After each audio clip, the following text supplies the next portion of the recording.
अव्हांखे breaking news खां आगाह कंदा हलूं त माथिलो मूमल जी माड़ी लॻ जंबो रक्शो जो मोटरसाइकिल खे टक्कर लॻण जे नतीजे में हिकु ॼणो फौत थी वियो आहे।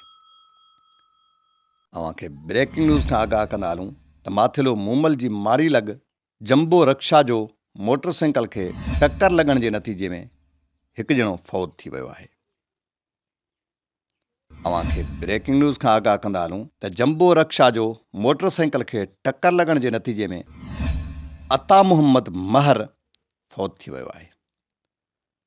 अव्हांखे ब्रेकिंग न्यूज़ खां आगाह कंदा हलूं त माथिलो मूमल जी माड़ी लॻ रक्षा जो मोटरसाइकिल खे टक्कर लॻण जे नतीजे में हिकु ॼणो अता मोहम्मद महर फौत थी वियो आहे।